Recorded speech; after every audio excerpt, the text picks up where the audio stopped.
Who was Ingraham? A hack? A genius? A soldier? A showman? Yes, all of the above.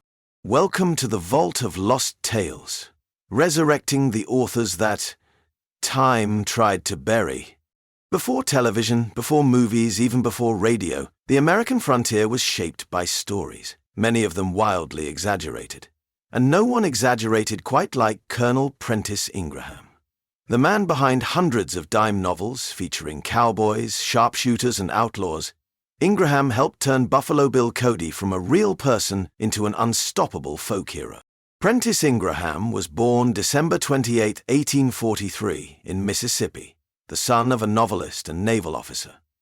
Raised in the literary and military traditions of the South, he joined the Confederate Army during the Civil War, fighting under General John Bell Hood. But Ingraham didn't stop at war.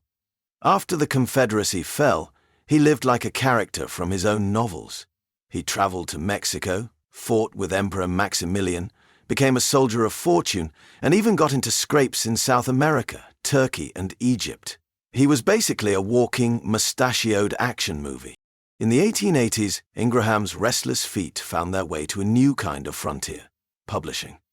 Dime novels were cheap, sensational paperbacks devoured by working-class readers. He began churning them out at lightning speed. But then came his greatest muse, Buffalo Bill Cody. And the two actually met in person. Ingraham even worked as Cody's press agent for the Wild West show. He understood that Buffalo Bill wasn't just a man, he was myth material. Ingraham wrote over 600 stories about him. That's not a typo, 600. And in these pages, Buffalo Bill didn't just track buffalo.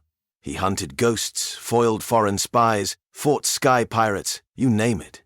Ingraham helped transform Buffalo Bill from a rough plainsman into an American superhero. Ingraham didn't believe in less is more. He wrote with drama, velocity, and cliffhangers every 2 pages. Characters rarely whispered. They hissed through clenched teeth. Horses didn't trot. They thundered across the plains. And heroes never just shot. They blazed forth in righteous fury. While Colonel Prentiss Ingraham was a skilled writer of dime novels and a central figure in shaping the mythos of the American West, his portrayals of Native Americans and black individuals often reflect the deeply ingrained racial prejudices of his era.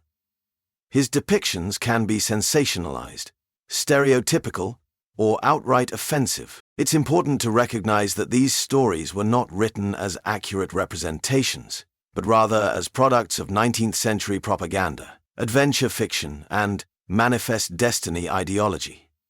We include this perspective not to endorse his views, but to shed light on the cultural mindset he both reflected and reinforced. His style shaped the DNA of American pulp fiction, and eventually comic books, movie serials, and westerns. Though modern critics dismissed dime novels as trash, their influence is everywhere. From Ingraham's fevered pen galloped the blueprint for today's action storytelling. Ingraham's prolific output slowed in the 1890s, but he never truly stopped writing. He died in 1904 in Texas, still spinning tall tales until the end. But his legacy? It's much larger.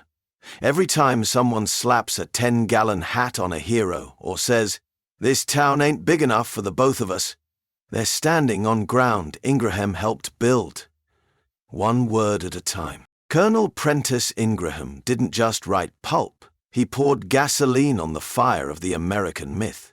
So, the next time you ride off into the sunset, or click next episode, tip your hat to the man who helped invent the legend, Colonel Prentiss Ingraham, king of the dime novels. Don't forget to like, subscribe, and share your thoughts below.